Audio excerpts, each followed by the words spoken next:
So in our today's class, so we will be discussing about the last part of the chapter. And let me remind you what you have studied earlier. Like, you have studied about how Jesus was born, and how he grew up, where he grew up, like in Nazareth and all, who were his parents. We studied, and slowly we even learnt about his he getting baptized, and after he getting baptized, he went for teachings, and later his disciples, so he started spreading Christianity. He gave some important teachings. So we were in last class, now we were discussing about his teachings, right? So like, how he asked us to live with love and affection, all such things. So in today's chapter, let us learn what happened to Jesus in the process of his teachings. So we already had a conclusion that when he had been teaching to people of Jews, then the Romans, who were the rulers of Jewish people, they felt threatened. So in the process of their insecurity, they felt that Jesus might become the leader of all the Jewish people, and he may turn Jewish people against the Romans. So they had that insecurity. From that insecurity, from that threatening, uh, from that threat, it is according to their feeling that Jesus may, like turn Jewish people against them. So in that feeling, what they did, so in 30 CE, the Roman governor Pontius Pilate, see here, the time period is changed now, Common Era. So what is Common Era?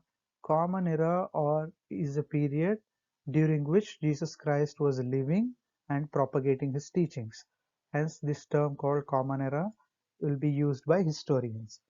So after the 30 years of his birth of Jesus Christ, he started teaching, and he started propagating and all. Then when the Romans felt threat from him, the Roman governor Pontius Pilate, he sentenced Jesus to death on a cross. So what he did, as he found that Jesus is a threat to their authority, Roman authority, they have given a death sentence to Jesus on a cross. See, during those days, the Romans used to give several cruel punishments. One among such cruel punishment was, like nailing a person on a cross. Okay, you can see here, this will be a wooden cross, and on this they'll nail them and they will lead them to death. So, and from then onwards, from the day when Jesus was, you know, killed on a cross, the cross became a holy symbol for the Christians. So that is the reason why, Christians use that cross symbol as holy, because the Romans punished him on a cross symbol. Like that was a punishment now those days which they used to implement. And it was, I'll tell you why they worship that cross as holy later. So after, after the death of Jesus Christ, his body was removed from the cross and was placed in a sealed tomb. So after his death on the cross, his disciples or his followers, what they did was they took his body from that cross and they placed in a sealed tomb. See, if you look at the place here, this is the tomb where he was placed, and this is a place where he was nailed. He was kept. He was killed on a cross. So on the top of this area, so they kept a cross and they made Jesus Christ to die here only. This is called Golgotha. The place is called Golgotha. And after his death on the cross in this place, his disciples took his dead body, and they have, kept that dead body inside this tomb. And according to the Christian religious belief, Jesus rose again from the dead, and this is called the resurrection of Jesus. So, what is the killing of Jesus called? It is called crucifixion, because crucifixion means killing them on a cross. He was crucified on a cross. That is called crucifixion. And after his crucifixion, his dead body was kept inside the tomb by his followers. And it is believed that Jesus Christ, okay, after 2 days, okay, he was maybe, on Friday he was crucified, and after 2 days on a Sunday, okay, he came out of this tomb alive, and he gave, he proved himself that he is the Son of God, and he went away to heaven. So on the day of crucifixion, all the Christians in the world, they, on a sad note, they will be doing their prayers, and on the 2 days after, there is a belief that he came out of the tomb and he left to heaven, right? So you can see that in this picture here. Because of his rebirth here, you know, the Christians throughout the world, they celebrate Easter festival on that day. So this is on Friday, they call it Good Friday, and on a sad note, they will do prayers. And after 2 days on Sunday, on a happy note, because of the birth of Jesus Christ, they will celebrate Easter Sunday. And the cross or crucifix is a symbol of Christianity, as it reminds Christians of God's love for them. It is believed to represent Jesus' victory over sin and death. So when Jesus was crucified on this cross, he happily agreed for getting crucified, even though he is Son of God. He didn't, do any magic and all to save himself. He proved that ultimate love of him will win over your enemies, and he did that in practice. He said in his teachings, right? You have to love your enemies. So he loved his enemies by, dying, so by getting crucified. Hence, Christians took this cross as a sacred symbol for the Jesus Christ's victory over the sin committed by Romans and death. Okay, so this is about the happening of Jesus Christ after his happenings of Jesus Christ after he started teachings. So after the death of Jesus Christ, what happened? Did Romans kept quiet, or did Romans started? What was their position after the death of Jesus Christ? That we will see. So the role of Emperor Constantine in spreading Christianity. See here, you get a term called Constantine. He was the Roman emperor after the death of Jesus Christ. So how did Constantine help Christianity? This is a strange thing, right? The Romans are enemies to Jesus Christ. But how come this Roman Emperor Constantine started spreading Christianity? So this is a strange doubt we get. So let us see what happened, why Romans have, become, why they started spreading Christianity. That and all we'll see now. After the Christ crucifixion, Christianity, the religion established by Jesus, spread in course of time to all continents of the world. So the great sacrifice made by Jesus Christ moved millions of people to convert themselves into Christianity and to follow the teachings of Jesus Christ. They have liked so much that how Jesus won over his enemies. The love, affection that he showed being Son of God attracted many people towards the Christianity religion. Remember here, Jesus never started Christianity in the form of a religion. Later, his followers, they have institutionalized the teachings and they made it like a religion. And people got attracted to that religion, and slowly it spread throughout the world. In the beginning, Christianity was preached only to the Jews. So as I said, no, he came and he started helping Jewish people. Only Jewish people used to follow Christianity and his teachings. Later, Saint Paul was a Jesus Christ disciple. What he did, he traveled far and wide and spread it in other parts of the world. So initially, the Jesus, Christianity was followed by only the Jewish people, because it was Jesus. No, moreover, he was helping those people to get out of the torture of Romans. But Saint Paul, who was one of the disciples of Jesus Christ, he decided to travel throughout the world, and he started spreading the teachings of the world and thereby spreading the religion. Christianity became a very popular religion in Rome. So by this time, Christianity became a very popular religion in Rome even.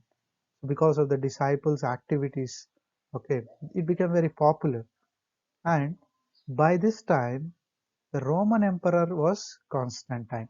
So when Christianity was at its peak, okay, who was the Roman emperor? Constantine. And when he was in a battle, you can see in the picture here, he was he was fighting a battle, and he was about to lose that battle almost. And suddenly he saw a cross in the sky. So in the battle, he said, which he was about to lose.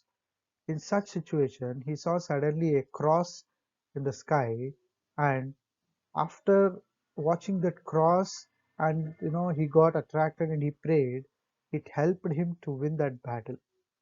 So then Constantine started believing Christianity and the teachings of Jesus Christ.